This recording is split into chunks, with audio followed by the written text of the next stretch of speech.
we started by saying that for a person to be criminally liable, there should be conduct that qualify with the definitional elements of a crime, unlawful and culpability. And then we went to the principles of legality, and then we say the principle of legality are ius acceptam, ius praeviam, ius certam, ius strictum, and ius nulla provena. And we also indicated that two types of crimes, either it's a common law crime or a statutory crime. That was in study unit 2. And then in study unit 3, we look at the first of those principles of criminal liability, which is the act. We said in the act there must be, it's either you act by commission or by omission, and then it must be a human act. We also indicated that the act must be a voluntary act, and that this a voluntary act can be excused if ever it's the absolute force involved, natural forces, and there is automatism. We differentiated between automatism, sane automatism, and insane automatism, and we dwell much on same automatism. And we said on sane automatism, you won't have the defense if ever you acted on in antecedent liability. When you also said you cannot have a defense, the court in Henry's case said the defense should not be easily accepted. And then we went to omission. We said the person has a legal duty to act if the legal conviction of the community required him to do so. And we said there are 8 instances that will require a person to have a legal duty if is required to do so. We named those instances, and that's it. And then you said, but the defense of impossibility can be raised, but in order to raise the defense of impossibility, the X must not himself be responsible for the situation of impossibility, and it must be objectively impossible for X to comply with the relevant legal provision, and the legal provision that is infringed must place a positive duty on X to act. Right? We said you ought the following to be known: that the cases of Henry and the Minister of Police versus Ewells, you need to study that. Now we are going further on element study unit 4. We are looking at the causation. The whole chapter is about causation, and then if you look at your dictionary explanation of causation, you'll find that causation is the relationship of cause and effect of an act or omission between an event or situation and a possible reason or a cause.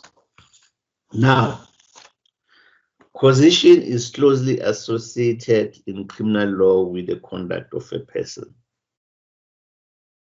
It is required in crimes where consequences of the crime is punishable. What do you mean by that?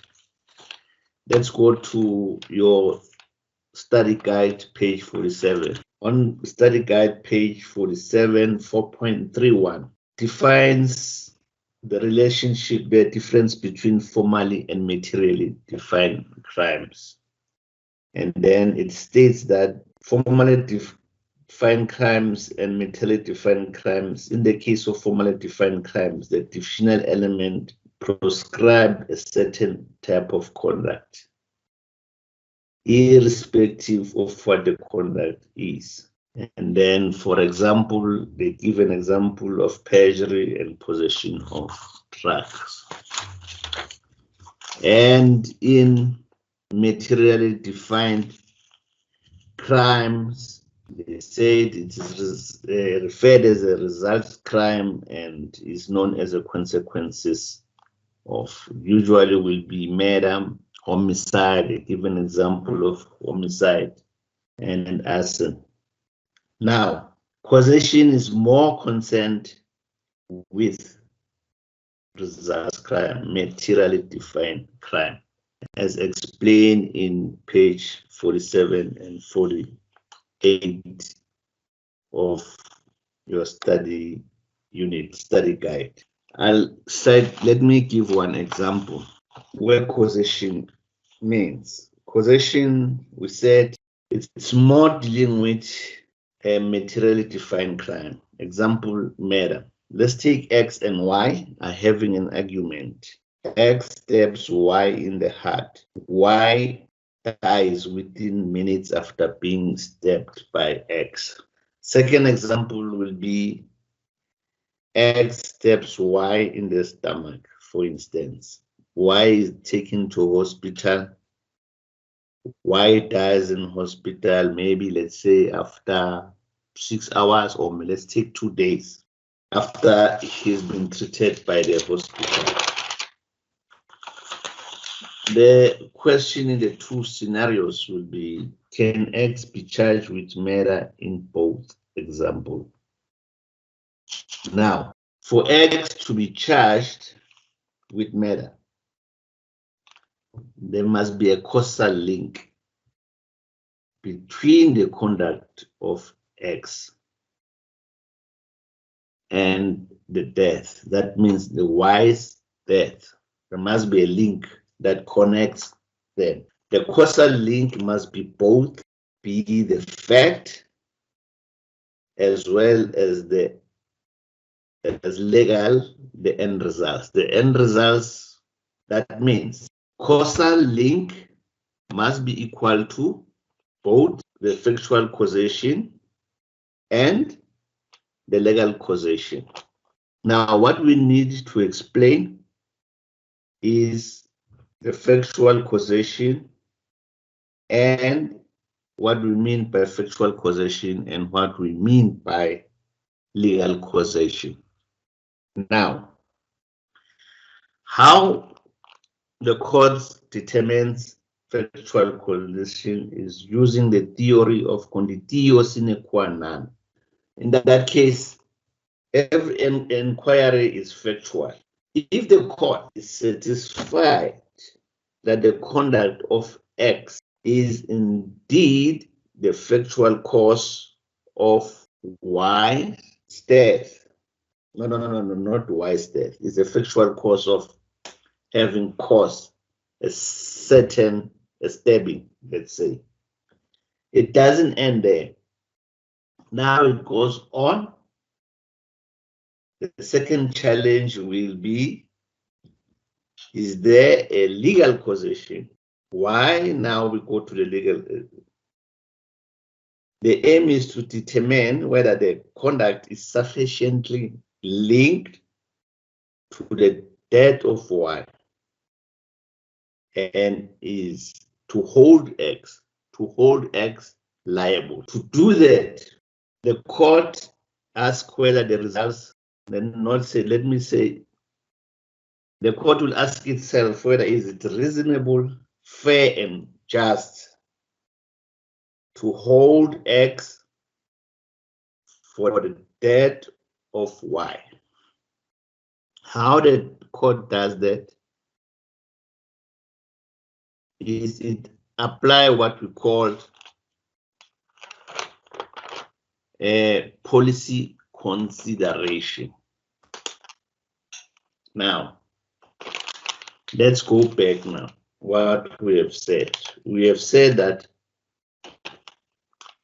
we have X stabbing Y and Y dying within, let's say, 2 minutes.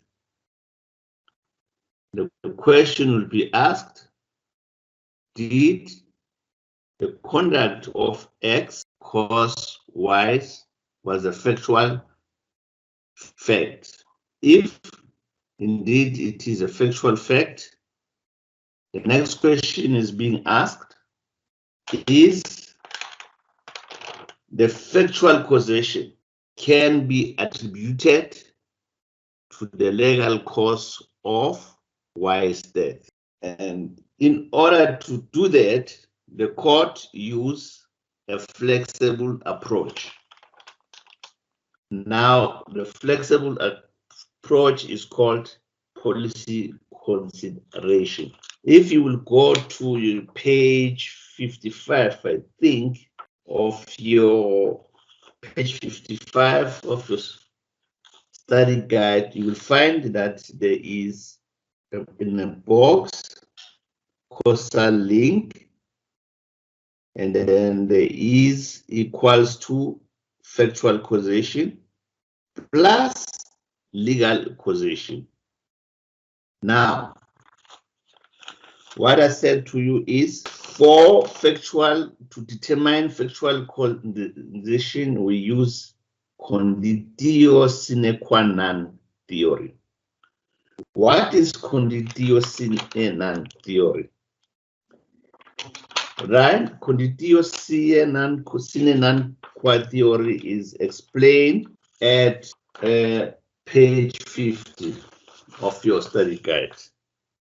An act is a conditio sine qua non, or a situation if the act cannot be thought away without the situation. Now, that means the court will ask itself, if ever X did not stab Y, would Y have died?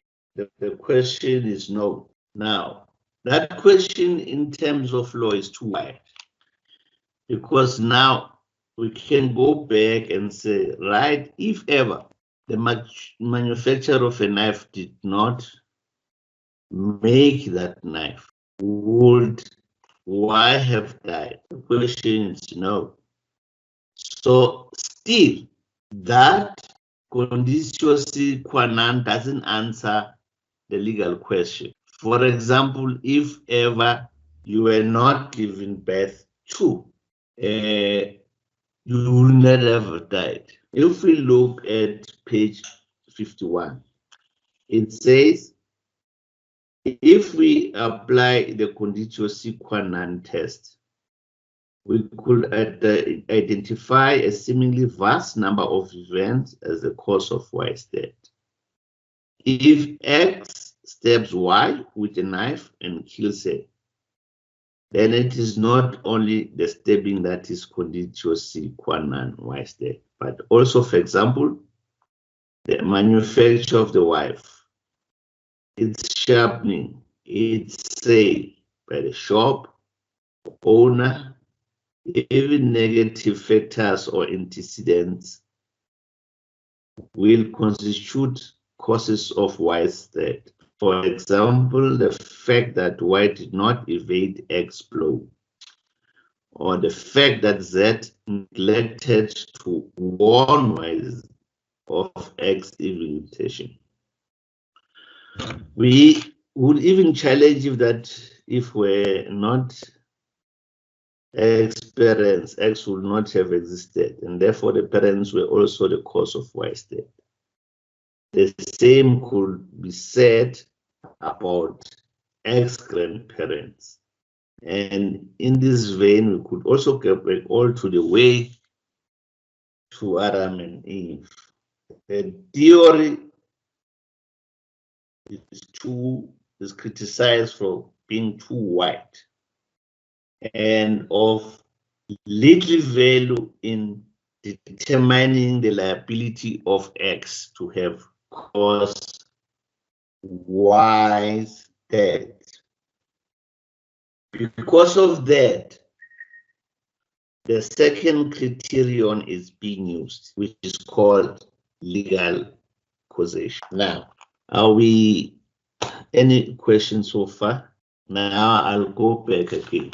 What I've said is, for a said can be X in these two instances be charged with the matter of Y. I said there must be a causal link between the conduct, that is the stabbing by X, to the cause, that is the death of Y.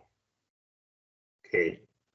And I said that the causal link, the inquiry is both factual and legal. And I said the court must satisfy itself that the conduct, the factual cause of Y's death, is also the legal cause of the factual cause of Y's death. Is also the legal cause of Y's death. Why is that? The test is to determine whether the conduct of X is sufficiently linked to the death of Y, the victim, to hold X liable for the death of. Now, I said the court uses a flexible test. That is, was it fair and just to hold X liable for the death of Y? Right.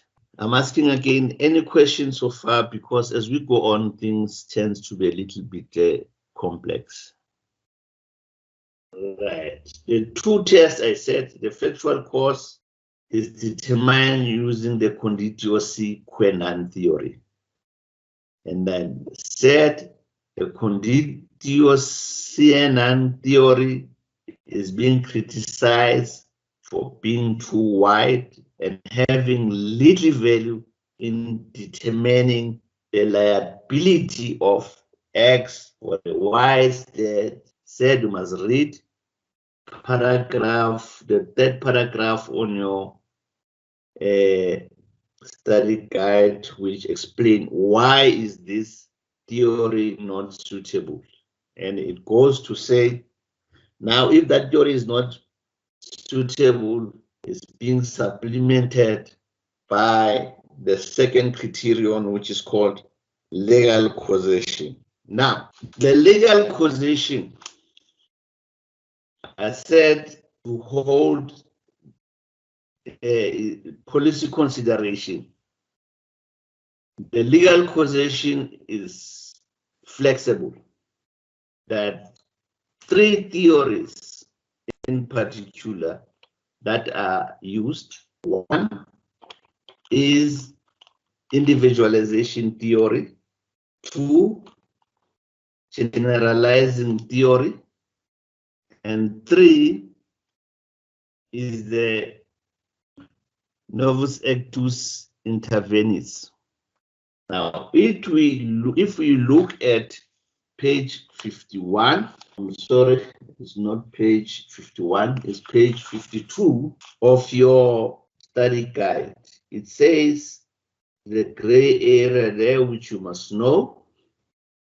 According to the individualization theories, we must look among all the conditions or factors that qualify as factual cause of the prohibited situation. For that, one that is the most operative and regarded as a legal cause of the prohibited situation. Now, what it says here, you must identify a single cause that can be regarded as the ultimate direct consequence or the most proximate cause that would have caused Y's death. Now, this theory is being criticized. Why? Because at certain times, there cannot be one reason for a specific condition to be singled out as the cause of Y. Another theory is called the Generalizing Theory. Also on page 52 of your study guide.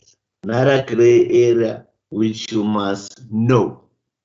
It says an act is a legal cause of a situation if, according to human experience, in the normal course of events, the act has a tendency to bring about that kind of a situation. Where what the theory says, it says the condition is the only cause when, according to the general experience, it has a probability or the tendency to cause an unlawful end of results. Right. Now, why it is also criticized. The criticism lies on that this theory relies on a reasonableness test. We haven't come to what the reasonableness test and objective test does is it determines negligence. So this generalization theory is also not enough. The third test, which is called novus actus intervenis, which is described on page 54 of your study guide. It says an act is a novus actus intervenis if it constitutes an unexpected, please underline those words, unexpected, abnormal, or unusual occurrence. Now, that means an act will be a novus actus intervenis if it was unforeseen. So if it was foreseen, it can never be a novus actus intervenis. Now, what we mean by novus actus intervenis, right? It will mean if ever were to describe it in our own words, an independent, what we mean, an unconnected factor to the third of Y. That means if X stabs Y and Y dies, for X not to be liable, there must be an independent, an unconnected factor at all to what has happened. To the harm of Y, to the original harm of Y. For novus actus intervenis to succeed. That means the occurrence of the event must deviate from the normal course of events. That means something must happen between the stabbing of X and the Y's death, not to hold X liable. That means now, for X not to be liable, there must be an unexpected, abnormal, unusual, extraordinary occurrence. This occurrence must totally deviate from the normal course of events. It must not at all be associated with the stabbing of X, of Y. It must not be connected with the results. Now, to prove that X was not guilty of Y's death, the court doesn't use, what the court doesn't use only these theories. the approach of the court is to be flexible as much as possible, and what it takes is what is reasonable, what is fair, and what is. Go back to page 55. If you go back to page 55, we have causal link. There, the drawing board. In the causal link, we have equal to factual causation. That is contiguous sine qua non. We have seen that this test alone will not give us the legal code. Will not connect X to the death of Y. So what the courts do is they add another requirement, which is another test, which is legal causation. Now, legal causation consists of flexible approach. There are three theories that you have come the test. One is individualization, two is generalization theory, and three is novus actus intervenis. Now, this is where I said now you must go and read your cases, because these principles come from the case law. I said you must go and read Mukherjee and read Tembani. And then in Mukherjee, it is where the flexible approach comes from. That is policy consideration. In Tembani, Justice Cameron came with a very unpredictable theory regarding the novus actus intervenis. Now, this is where the problem starts now. It's understanding of these theories. What I've said is the court doesn't use any theory. It uses a theory that will be reasonable, flexible, fair, and just, so that X can be held liable for Y's death. Now let's ask, now I'm asking you, anyone who can tell us,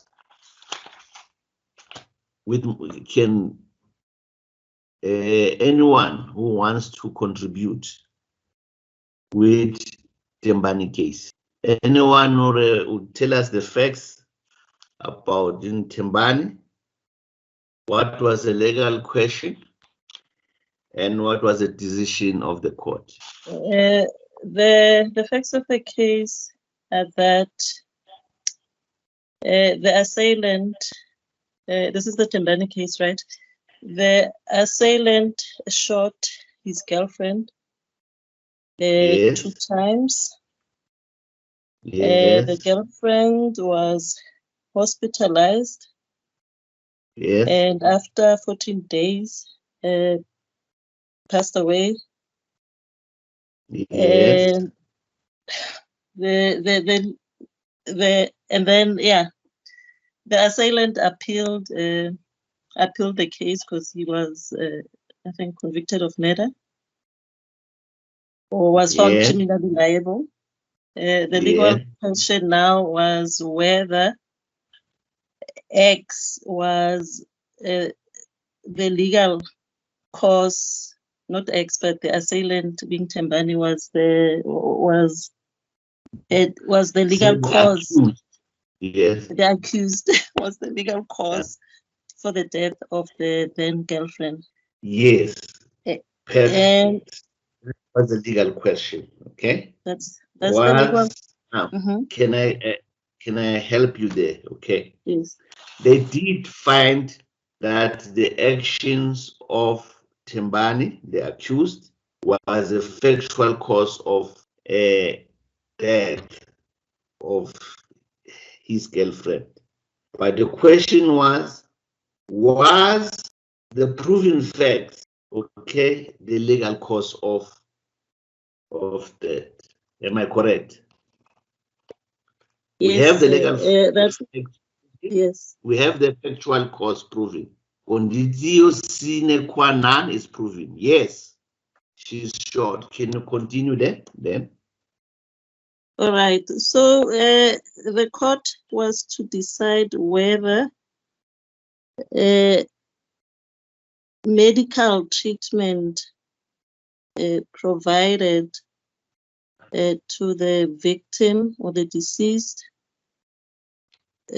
was the actual legal cause, or that whether the legal cause was indeed the accused. All right. Yeah, I understand. But now let's go to the nitty-gritties of the case, exactly the legal question.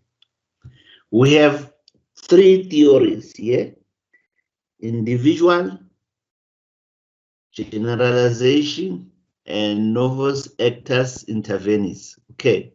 Which one was considered? It should be the last one, novus actus intervenis. Yes, they look at novus actus intervenis. That means now, what did the court Lerato says about the hospital? What did they find out regarding the doctor and the staff? The court found that yes, should the victim have received adequate care, the likelihood of their death would have been greatly minimized. But ultimately, the decision was that the assailant or the accused could not be absolved of being legally liable for the criminal activity. All right. What I'm trying to say is the court indeed find that the doctors and the staff at the hospital were negligent. Okay? Lerato? And the Yes, class, I'm all with you. The court prima facie said the doctors and the staff were negligent. Okay. So the question was, that negligent, that care that was given to Thandi Lamani, who was the victim, can be attributed also, can be a novus actus intervenis. That means exculpating, not to find Tembani liable for the death. And then what was the court decision? I'm not asking Lerato alone. I'm asking anybody who wants to contribute. What was the court finding? The appeal was dismissed because the court held that yes, as much as the hospital was negligent, it cannot be contended that Tembani was not the legal cause for the criminal, and therefore criminally liable. He was found to be criminally liable. What transpired there? If you go to paragraph 25 of your from paragraph 25 to paragraph 27, and then summarize on your study guides, page 59. What it says, the court held that deliberate infliction by X on an intrinsically dangerous wound to Y, from which Y was likely to die without medical intervention, must generally lead to liability by X for ensuing death on Y. In the court's view, it was irrelevant whether the wound was readily treatable and even whether the medical treatment was given later, was substandard or negligent.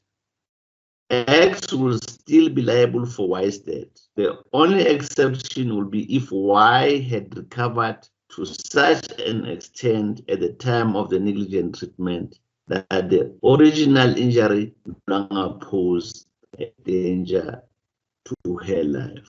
Now I'm posing this question to the whole class. The whole class. What is your view? Should the court have find that the negligent and treatment of Y as a novus actus intervenes or not? My view is that the judgment was just and it was fair, because if you, by just reading at the judgment, you could tell the court, considered the circumstances of the hospital at the time. It found, amongst other things, that the ratio of doctor to patient Yes. was not reasonable. So it's reasonable to conclude that it was beyond the hospital's control at the time, the reason why they couldn't provide perhaps proper treatment when the patient was first admitted. So it was beyond the hospital's control. And so I feel that really it is a fair judgment in that Tembani was found to be criminally liable for the death of his girlfriend. What is your view? What is your submission? You say the judgment is correct. Yes, considering that, yes, he was the factual cause, he was the link factually for the girlfriend being in hospital. One, he cannot be excused because his intention was to kill the girlfriend. That cannot be overlooked.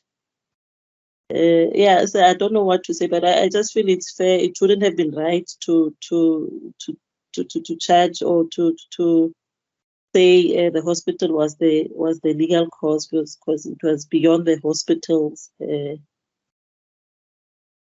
control at the time. So let me tell you what. Well, firstly,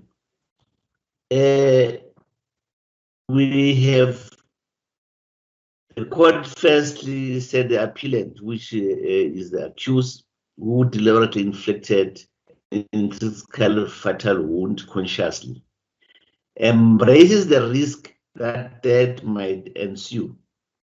The fact that others might fail, even capable to intervene to save the injured person, did not, while the wound remained mortal, diminish the moral culpability of Tembani. That was what the court conclusion that the court came to. Secondly, it says, in a country like South Africa, where medical resources were not only sparse but grievously mal-distributed, not evenly distributed. Now, it was quite wrong. It is quite wrong to impute legal liability on the supposition that the efficient and reliable medical attention will be accessible to the victim, which was Tandy at this instant. If ever that is imputed, that would mean the approach will to exculpate accused. And it noted that the court said it should be regarded as abnormal or unusual for a victim to receive negligent and substandard care in hospital. Remember, he went to a public hospital. So it says, in South Africa, in a public hospital, negligent and substandard care, no extraordinary. So it says, in this instance, the novus actus intervenis will only be recognized in the case of intentionally improper care. That means, and then if ever you were given a good care, the court will recognize the NAI, novus actus intervenis. The court went on and says, even gross negligence in the administration of medical treatment will be insufficient to relieve an original perpetrator of the criminal liability for ensuing death prohibited, provided that the gross negligence did not imply an absence of good faith on those responsible for treatment. That means, even if ever you are given an insufficient care, negligent care, you will still be held responsible. What I'm asking is, did the court, even after finding that indeed the doctors and the staff at the hospital were negligent, was this not a novus actus intervenis? Because if ever this person was treated fairly, he should have lived. Now let's now go to State versus Mukherjee. What happened in Mukherjee? The deceased was a bank teller, Yes. and was shot between the shoulder blades during the robbery by one of the appellants. Yes. And the deceased did not die immediately, Yes. but only some 6 months later. That's why he succumbed. Yes. So the suspect. Not the suspect. Okay, let's use the RSA, the appellant or the accused. Okay, because the suspect is before you are arrested. Okay, once you are arrested, you are arraigned to court, you become the accused. Once you are accused, you are found guilty, and then you appeal, you become the appellant. Okay, right. Let's continue. Yes. Yeah, the appellant had been convicted then for murder that was committed during the robbery, and they were sentenced to death. Yeah. If I'm not mistaken. Yes. So the appellant went for appeal.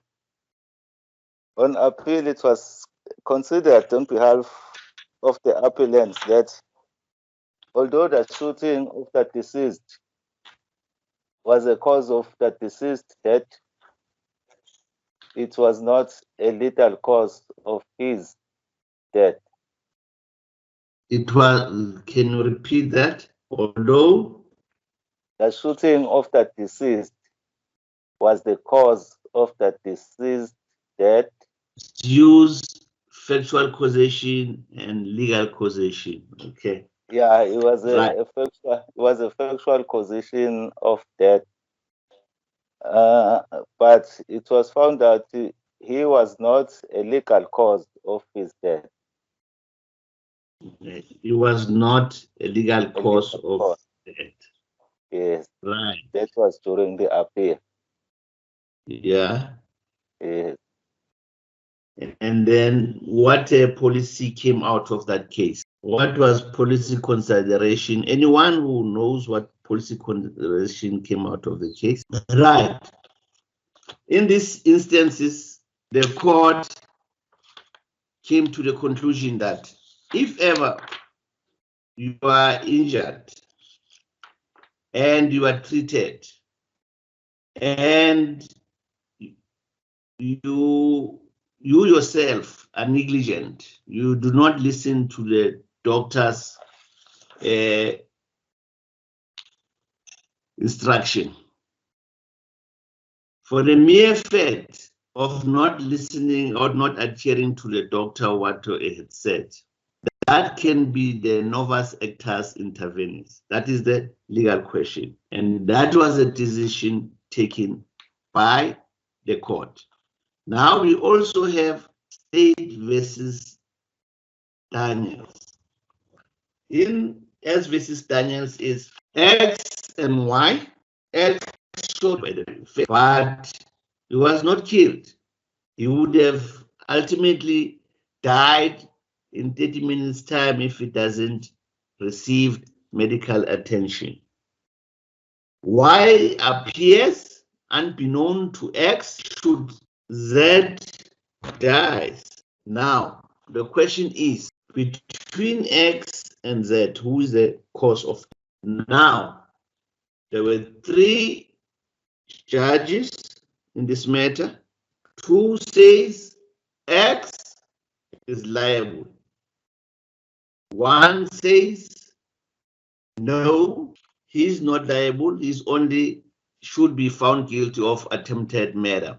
In fact, Y's shooting was the cause or was the legal causation of Y's death.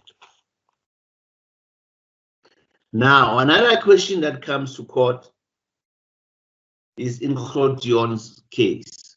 Clodion had a wife, and the wife was paraplegic and he was under depression, and he gives the wife a gun, and he says, since you are depressed, you are this and this, shoot yourself to die.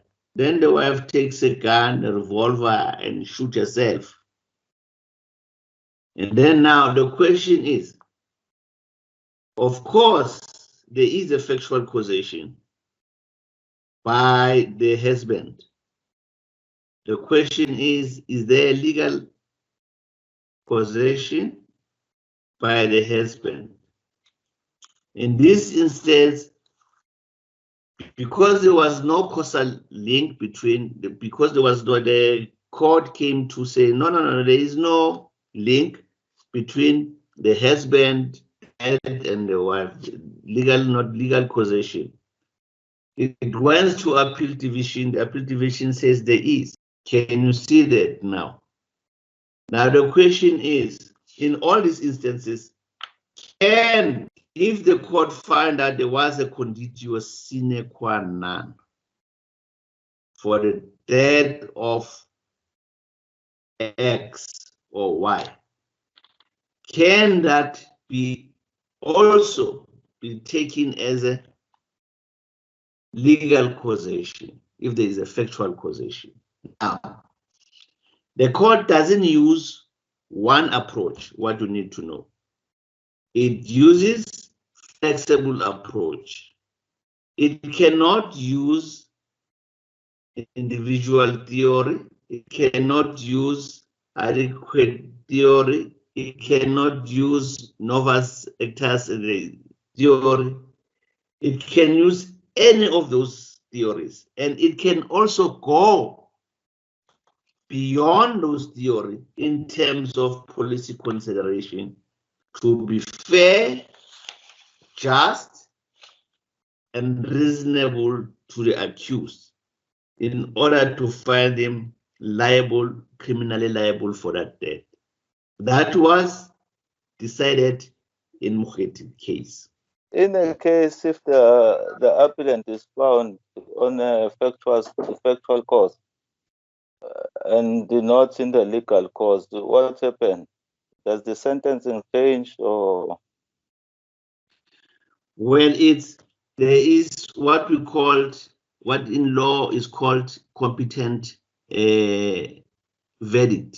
If you are not found guilty of murder, you can be found guilty of attempted murder.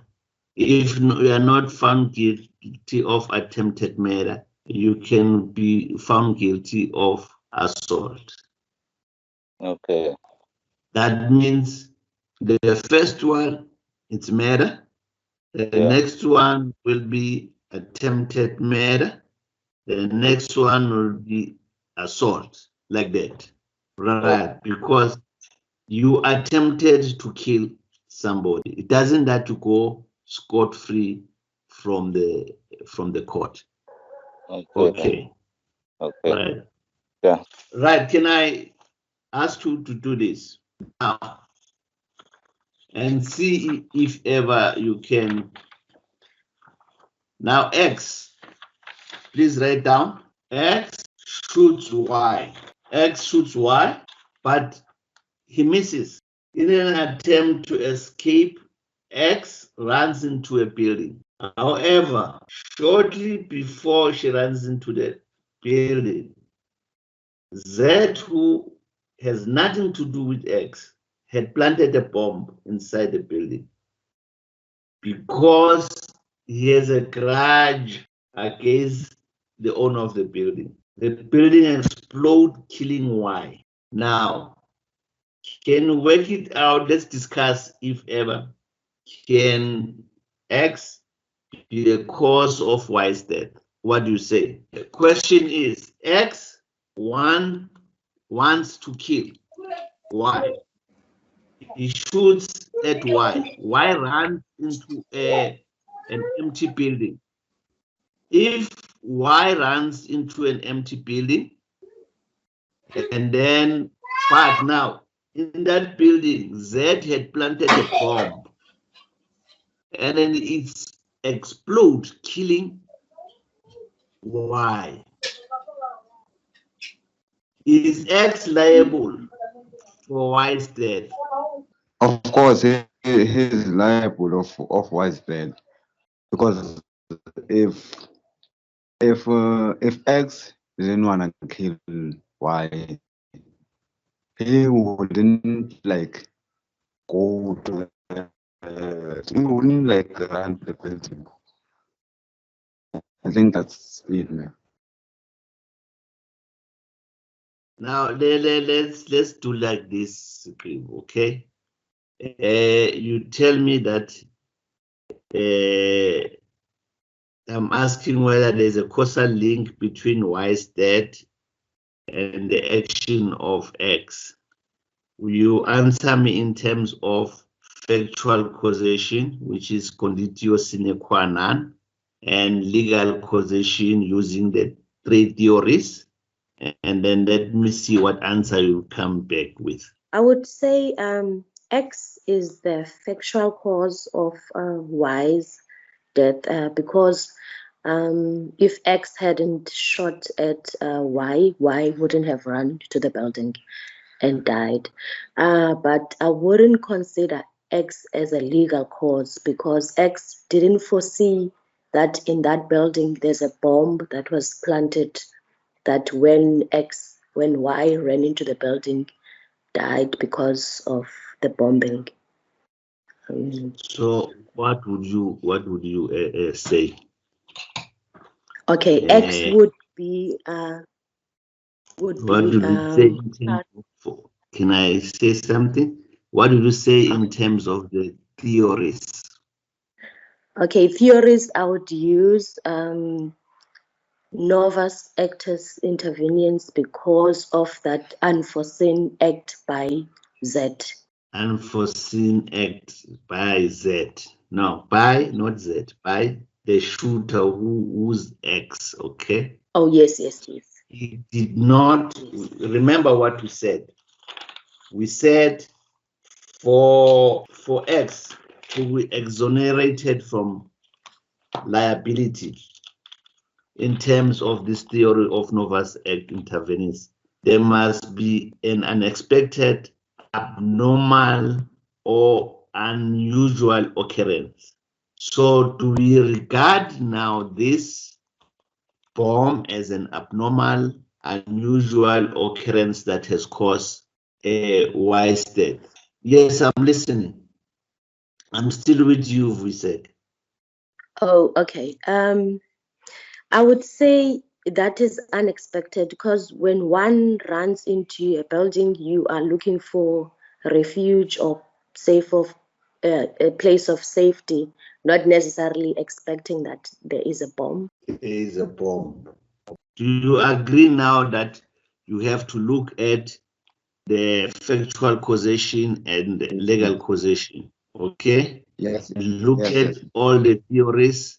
Right now, let me challenge you a little bit, Viseka and anyone else. Let's take, for example, X shoots at Y, and she is intrinsically wounded, and she will die within 30 minutes. She runs into this building, and if he runs into this building, the bomb explodes. As a result of the bomb exploding, she dies. How would you still exonerate X liability? Viseka or anybody else, Christian, Lerato, whoever want to answer on this one.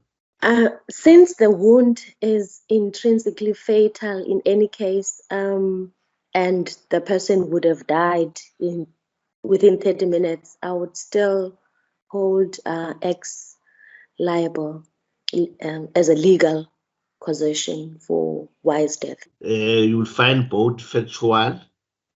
Yes, factual still and legal, yes. Causation. You said why? Reasons?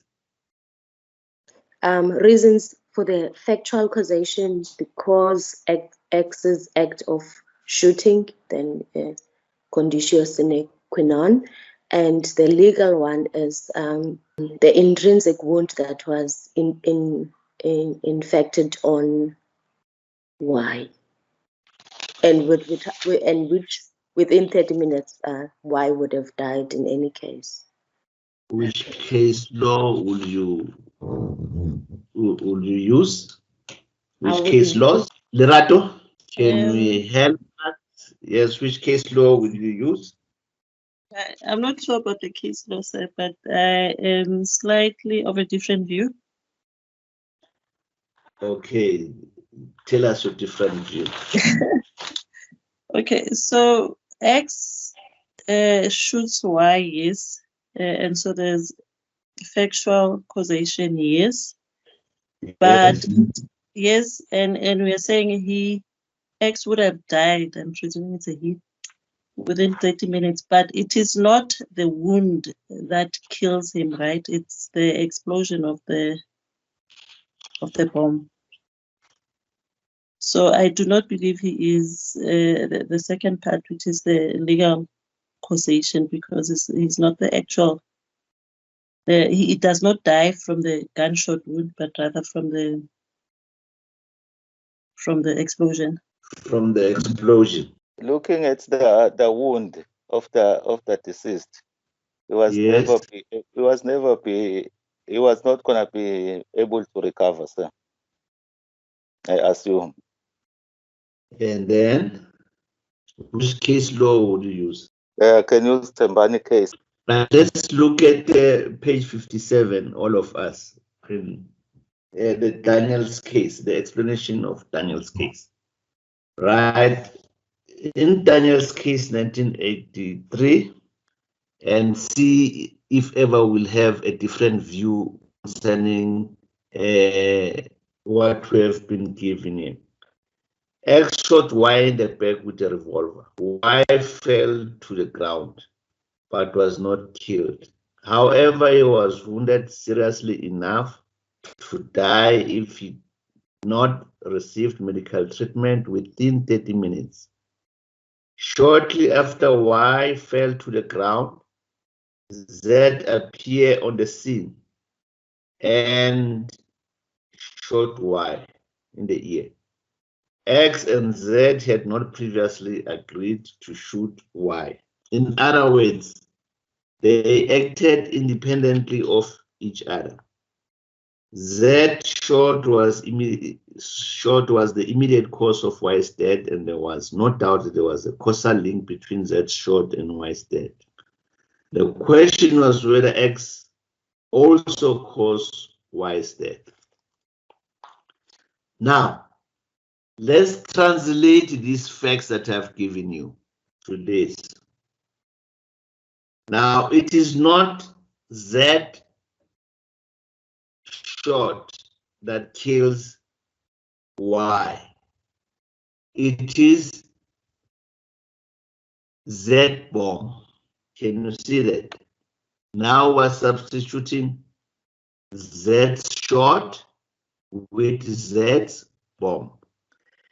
Janssen and Van Vissen held that X was indeed the cause of Y's death because it was not merely contiguous sine qua of Y's death, but was also the legal cause. Any, can you see now these facts are nearly the same?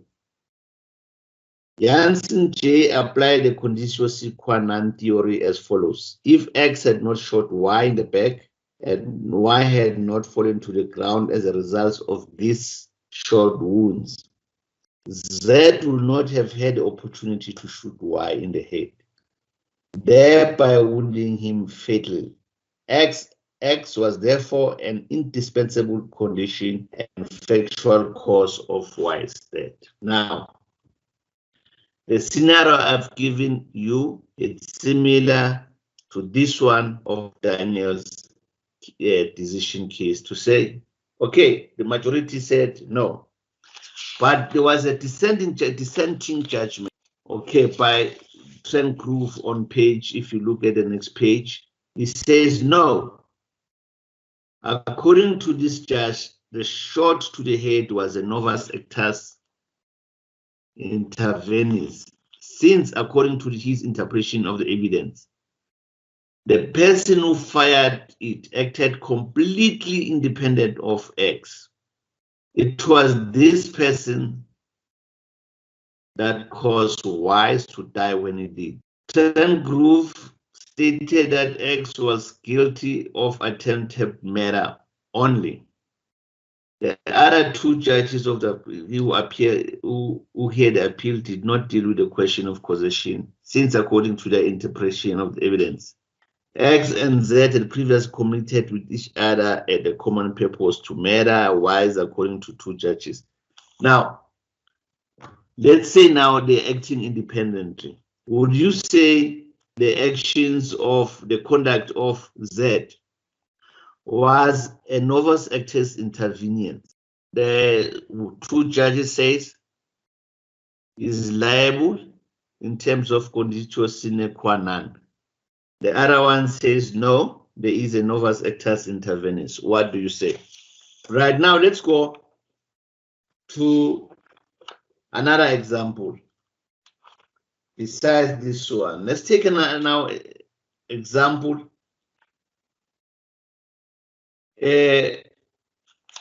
of X. X assaults Y and breaks her arm.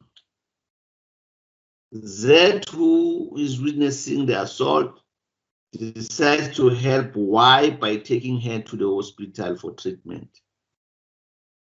She takes her to the back of the truck and drives off. Z drives recklessly and makes Y to be afraid. Y jumps out of the truck, and in jumping out of the truck, she bumps her head against a tree. As a result, Y dies. Can X actions be attributed to Y's death? What is your undertaking? Legal causation, factual causation? There is definitely factual causation. The issue which is debatable is the legal causation. You took us through the three policy considerations, novus being one of them. But there was also the generalization one, which talks about reasonable man test. And with the scenario given, it's expected or reasonable to expect Z to drive cautiously or responsibly. Yeah. And therefore, I think I think that Right, that's why don't have. eh, I'm like, eh? yeah, I'm listening to your answers. Somebody, I'm listening to your answers, yes. Okay, I'm thinking as I'm talking. Yeah, so that reckless driving Yes. becomes a novice actors then because it's unexpected, especially if you're carrying somebody who is not well. And yeah, at the end, I would say yes. He Z rather is liable both for factual and for legal causation to the demise of Y. So who is liable, the driver or when the person who jumps out is liable? Yes, I'm not sure. I think Z because he drove recklessly, prompting Y to jump out of the truck. So will be the legal cause of what I think about Y himself? Isn't the cause of his own conduct? yeah, okay, I don't know at this point. So. Anyone? The question is, there is a legal causation by X. Where can we attribute? No, there is a factual causation by X. Where can we attribute the legal causation? Who do we say is responsible for X death? Is for Y's death? Is Y herself? Is Z? Is X? Now let's look at the conditio sine qua. Conditio sine qua, which is factual causation. If ever we agree that if ever X did not step Y, Y would never have been taken to the van. Am I correct? There is a legal causation in terms of X. If ever Z did not drive recklessly, Y would never had jumped out. Now, who do you say is responsible for Y's death? If Z did not drive recklessly, Z would never have jumped out of this. Who exactly do we attribute as the legal causation of Y's death? So I think it's X with the causation of Y's death because he stabbed him, and then if he didn't do that, he wouldn't end up on her way to hospital. I think like when Z drove him off. I think that's the answer. But I'm sure. I'm not sure. So, who are you saying is? We said factual causation. Let's start with factual causation. Well, let's start factual. Remember that the factual causation is being criticized because it's too wide. Okay, and then because it's too wide, the court use legal causation. Now, three of them, not three of them, two. X is a factual causation. Z is a factual causation. Okay. Now, who is a legal causation? Is it Z or X? Would X assault be regarded as a legal causation, or would Z negligent driving be regarded as a legal causation? Or will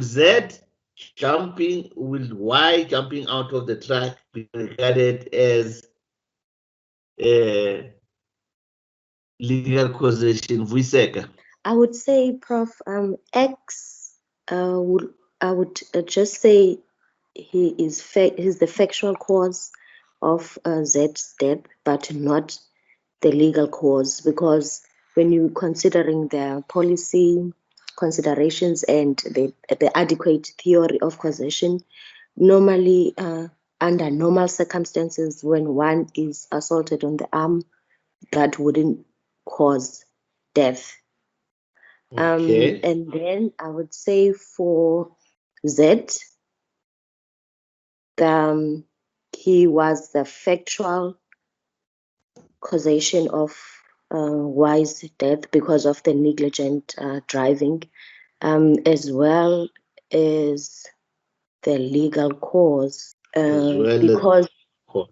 yes, because when one is driving negligently, it is expected, or one would expect that it might lead to death or an accident along those lines. I'm not sure. Yeah. So now, what will you charge? So now, X will go out scot-free from the court.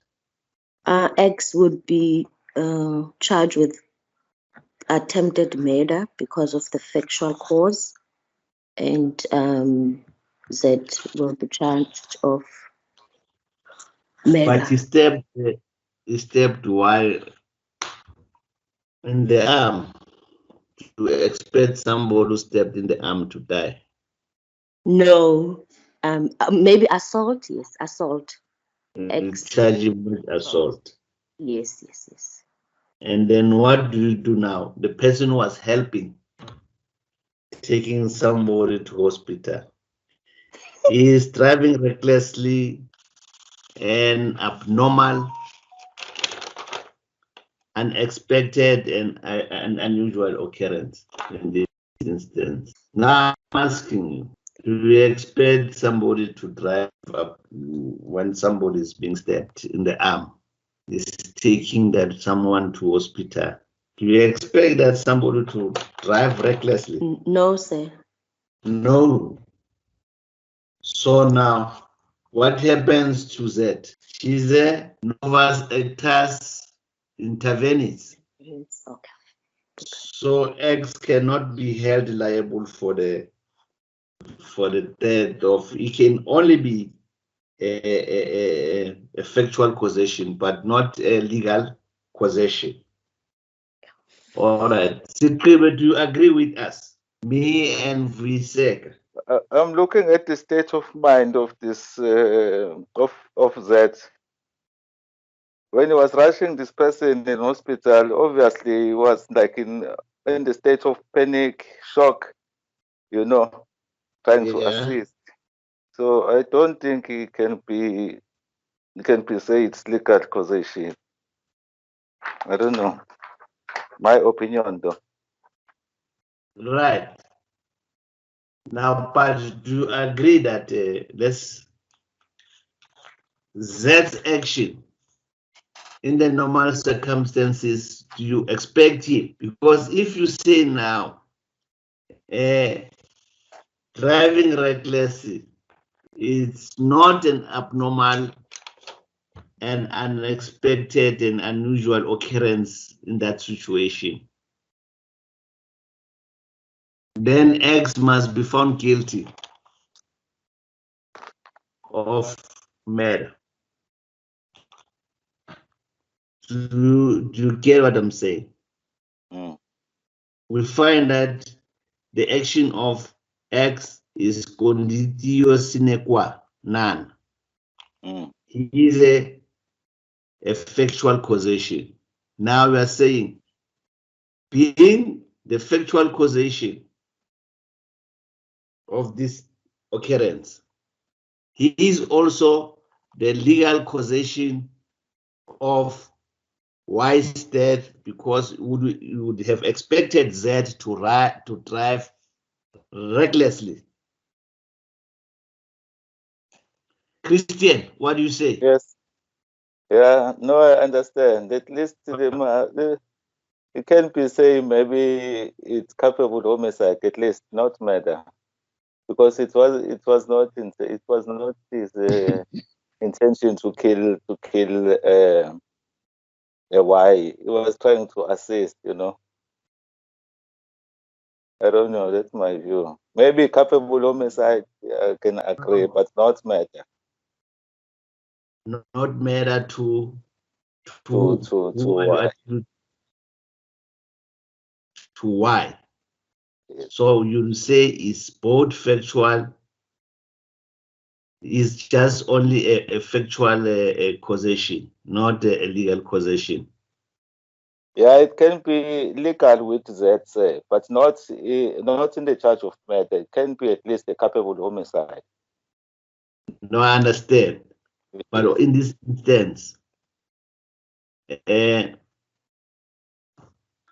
so now what you are saying, who are you charging here? You are charging both X and Z, or you are charging Z and... Yeah, both of them, sir. Z and X. Z will be assault, GPH, and Z will be culpable homicide. I don't know. Yeah, no. Right, let's take another example again. Of an ambulance. Now, this is scenario they happen every time. X assaults Y. Y does after the ambulance transporting her to hospital crashes into a tree, or after she is struck. Now, let me give you an example, not this one of an ambulance. X is quarreling with Y, the wife, right? They are quarreling, it's raining, there is lightning, and then it's raining, there is lightning. Then X pushes Y, the wife. And then upon pushing Y, he pushes Y to where the lightning is striking. Y dies. Now, is X liable for Y's death? First of all, X is the factual cause of Y's death because he is the conditio sine qua non. Yes. For the legal cause, I would say he is not, because under normal circumstances, you wouldn't expect lightning to just happen anytime. So I would say that is the novice actor's intervenience in this case. Anyone with a different view? Christian? Yes, no, I think he'll be reliable for both factual and causation. Why? Because he knows how dangerous it is, the lightning. Lightning can kill anybody at any time. So he did it purposely. But do you think X pushing Y, did he expect the lightning to strike? Was it not an unexpected circumstance that? Was it a normal thing? Was it a usual thing that if you push somebody, you push him to a lightning? Is this not a novice actor's intervenence, Christian? Mm. My opinion, I'm agreeing with his sake. Mm. But you've got your own opinion if you can support it. Which case law would you use in this instance? What would you say?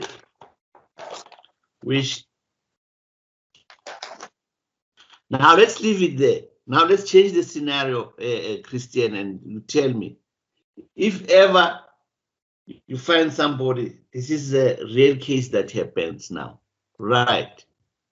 I'm fixing televisions. I'm a technician, I'm fixing televisions. I ask my daughter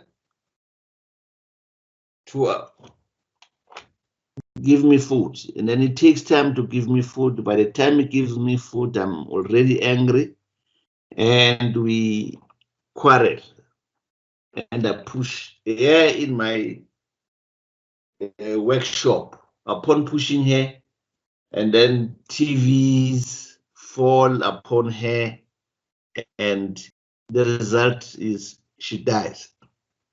What would you say, Christian, in this instance?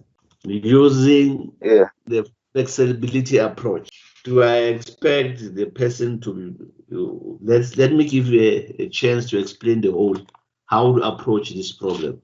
Yeah, I think X will be factual cause of why is that, and also why. But you must start and say,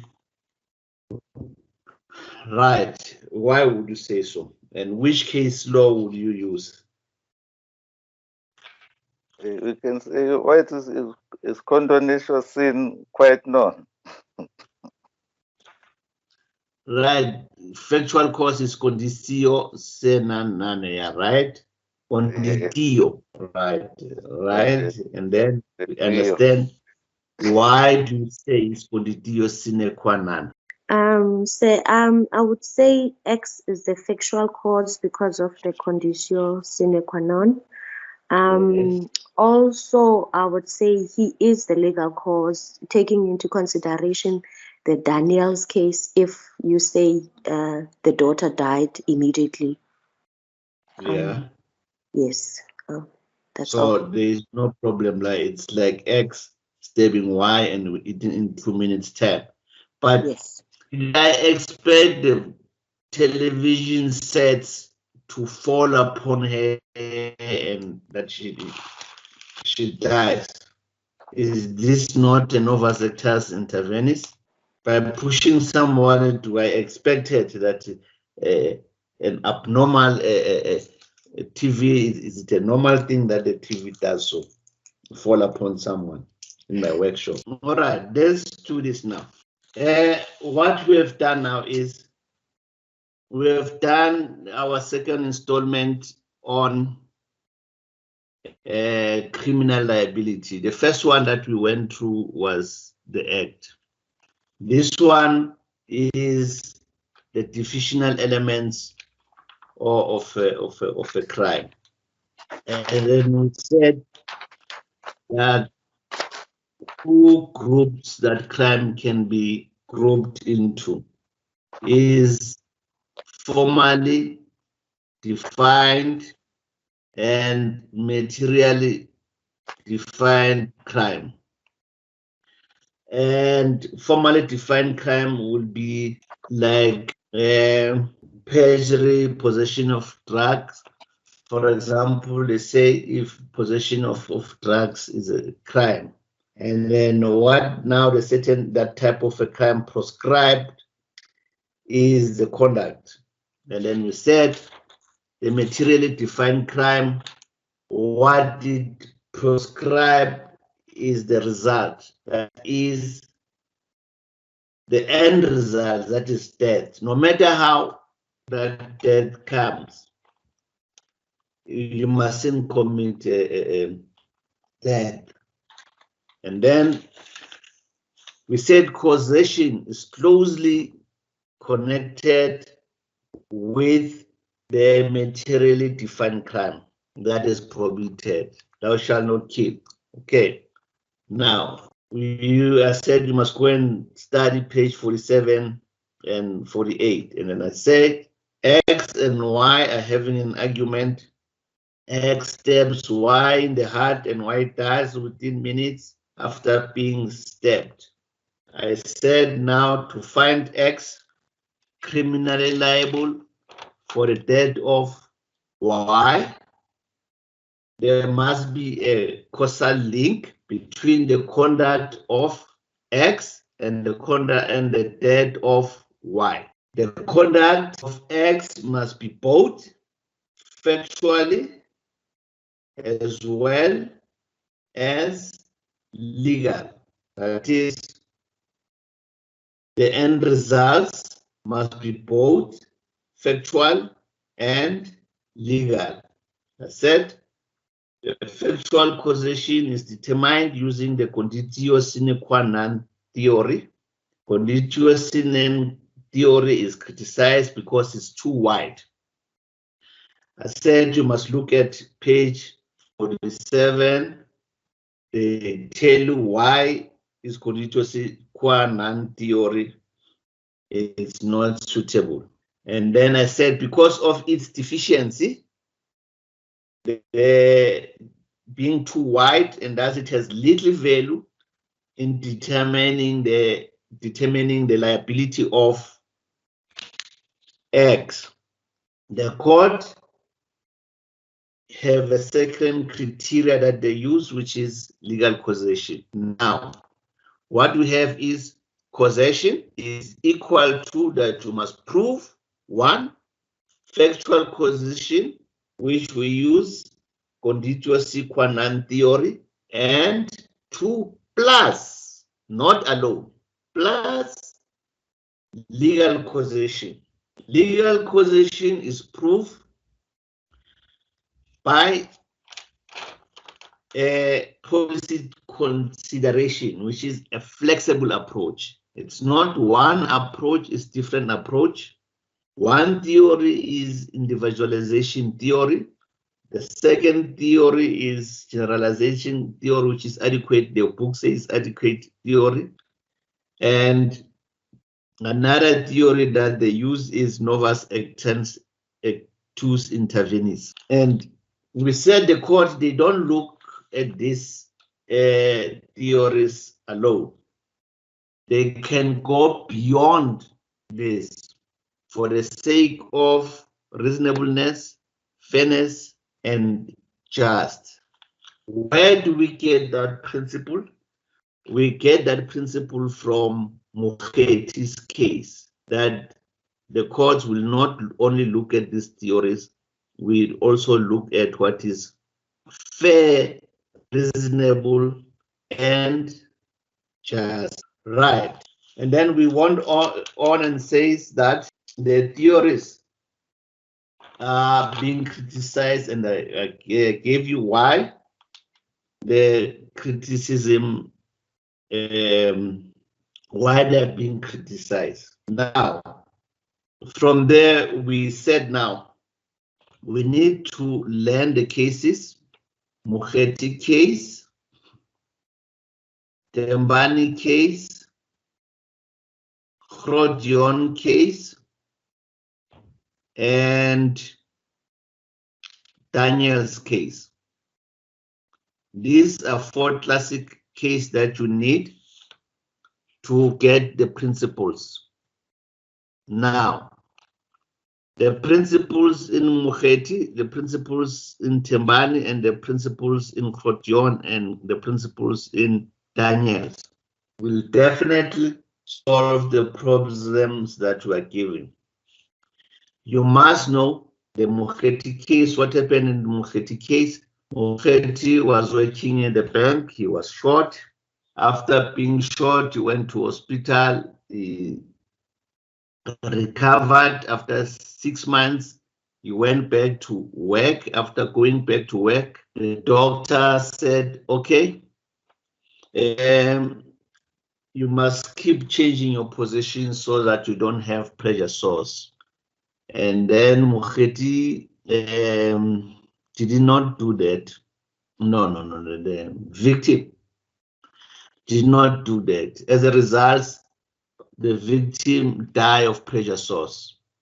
The court found out that the action of the victim were the novus actus intervenis themselves, because he did not adhere to the doctor's advice. He had recovered to such an extent that the wounds that he suffered as a result of being shot by Mukherjee were no longer a threat.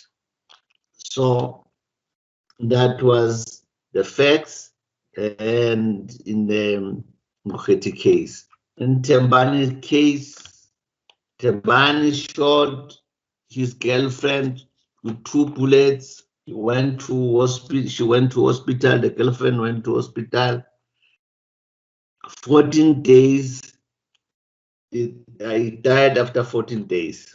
The result is that he died because there was negligent, and inadequate care by both the doctors and the staff at Tembisa Hospital. The question was, the factual conditions could be noted as a legal cause of the death of Thandi Lamani because of the negligence of the hospital. They challenged that Thembani cannot be found guilty of murder because it was the hospital who was negligent. It went to the court and the result was that the accused who deliberately inflicted an intrinsically fatal wound consciously embraced the risk that the death might ensue. The fact that the others might fail even to intervene to save the injured person did not, while the wound remained mortal, diminish the moral culpability of the perpetrator. The society, the wound is still there. Even if the hospital is negligent and this suffers and she suffers, she dies as a result of that because of negligent care of the hospital.